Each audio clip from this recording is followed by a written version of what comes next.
थना मंडी के इलाके में फायरिंग के बाद इस वक्त तलाशी कार्रवाई जारी है और इत्तलात के मुताबिक मुश्तबे अफराद की नक्लो हरकत भी इलाके में देखी गई है। दिन से ही इस इलाके के अंदर ऑपरेशन चल रहा था, जहां पर कार्रवाई उसके बाद सिक्योरिटी फोर्सेज ने शुरू की थी और अब से कुछ देर पहले यहां पर इत्तलात मौसूल हुई कि गोली चली। गोली चलने के वाक़े के बाद फौरन से सिक्योरिटी फोर्सेज ने इस इलाके को मजीद मुहासरे में लिया। वसी जंगलात का इलाका और ये दिन की तस्वीरें जब इस इलाके के अंदर मामूल के मुताबिक गश्त चल रही थी। फौज और एसओजी की जानिब से मुश्तरका कार्रवाई शुरू की गई और इस कार्रवाई में अभी तक किसी के हलाक के जख्मी होने की कोई इतलात नहीं मौसूल हुई है। ताहम ये जरूर है कि इलाके के अंदर अभी भी सिक्योरिटी फोर्सेज मौजूद हैं। बफलियाज के करीब वाला इलाका, इस तरफ आप शादरा शरीफ वाला एरिया भी देख लेंगे तो जंगलात का एक वसी इलाका है, जहां पर मुश्किल सूरत हाल में कई मरतबा ऑपरेशंस के दौरान सिक्योरिटी फोर्सेज को काफी नुकसान उठाना पड़ा है। आज उसी इलाके के अंदर दोबारा से जम्मू कश्मीर पुलिस और स्पेशल ऑपरेशन ग्रुप के अहलकार इस वक्त तलाशी कार्रवाई में मसरूफ नजर आ रहे हैं।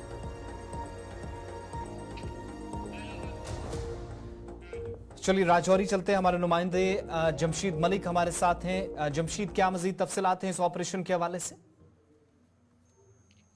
आसिफ, बिल्कुल, जहां 1 घंटा कबल फायरिंग की आवाजें सुनाई देने के बाद थाना मंडी के अंदर एक वसी पैमाने पर सर्च ऑपरेशन का सिलसिला शुरू किया गया था, वहीं थोड़ी देर पहले फिर फायरिंग की आवाजें सुनाई दी गई हैं, क्योंकि करियोट इलाके के नजदीक जो बिल्कुल थाना मंडी से 200 मीटर की दूरी पर है, वहां 10 से 15 राउंड फायर हुए। उसके बाद पूरे इलाके को मातरे में, हालांकि जराये के हवाले से जो खबर निकल कर सामने आई है वो ये खबर सामने आई थी कि special operation group Jammu Kashmir police का उस तरफ रुख कर रहा था। उस दौरान फायरिंग की आवाजें सुनाई दी, मगर किसी के जख्मी होने या जहां पाक होने की खबर तो सामने नहीं आई। मगर एक वसी इलाका है थाना मंडी का, जिसको इस वक्त मुहासरे में लेकर बड़े पैमाने पर तलाशी अभियान शुरू कर दिया गया और पूरे इलाके को जम्मू कश्मीर पुलिस की बात करें, सीआरपीएफ की बात करें या फौज की बात करें, उनकी तरफ से पूरे इलाके को घेरे में लिया गया है और बीच में रुक रुक कर अभी भी फायरिंग की आवाजें सुनाई दे रही है, क्योंकि इस इलाके के एक घनी आबादी है। घनी आबादी के साथ छोटा सा इलाका भी जंगल का भी पड़ता है और यह माना जा रहा है कि जंगल की तरफ जो मुश्तबा अफराद थे वो निकल गए। उसके बाद ये सर्च ऑपरेशन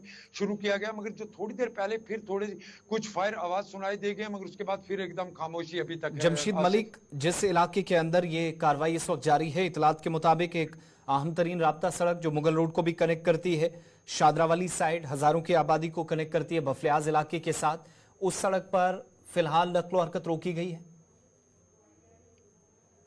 अच्छा, बिल्कुल रात का वक्त है, वैसे भी लोग अपने घरों से बाहर नहीं निकलते हैं, क्योंकि पिछले कुछ अरसा से अगर बात करें तो हालात काफी कशीदा हुए। देर रात को इन इलाकों में लोग सफर भी नहीं करते हैं। हालांकि जब फायरिंग की आवाजें सुनाई दी गई उसके फौरी बाद जो थाना मंडी की मार्केट थी, लोग बंद कर कर अपने घरों की तरफ रवाना होना शुरू हो चुके थे, क्योंकि थाना मंडी से बिल्कुल नजदीक इलाका है जहां ये फायरिंग हुई थी।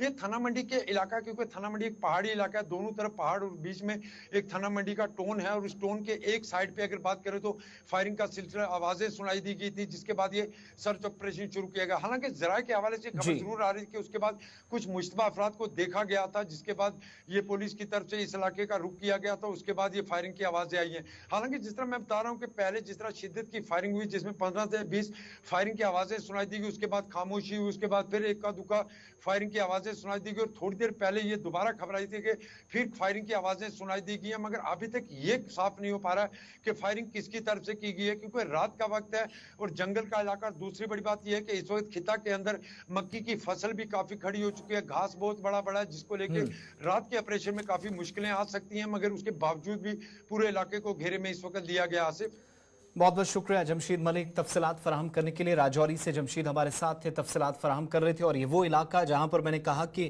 पहले भी आप पिछले साल से अब तक देखेंगे तो इस एक साल के दौरान मुतअद्दिद बार इस इलाके के अंदर या तो शहरियों पर सिक्योरिटी फोर्सेस पर और फिर या जो फौजी तनसीबात हैं आसपास के इलाकों में कई मरतबा उनको हदफ तनकीद बनाया गया, या जिनको टारगेट किया जाता रहा, या जिन पर सबसे ज्यादा हमले होते रहे।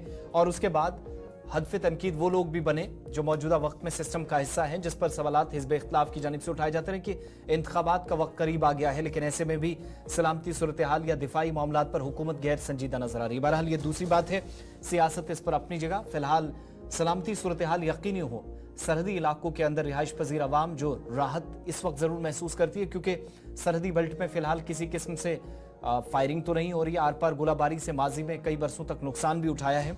इस वक्त सूरत हाल अगरचे बेहतर है, लेकिन सरहदों से दरअंदाजी के खदशात को भी खारिज अज़ इम्कान नहीं किया जा सकता। और ऐसी सूरत हाल में मुतअद्दिद इलाकों के अंदर special operation group, Jammu Kashmir police का, खुद राष्ट्रीय राइफल्स के एहलकार और सेंट्रल रिजर्व पुलिस फोर्सेज अलग अलग मकामात पर मुतहरिक नजर आती हैं।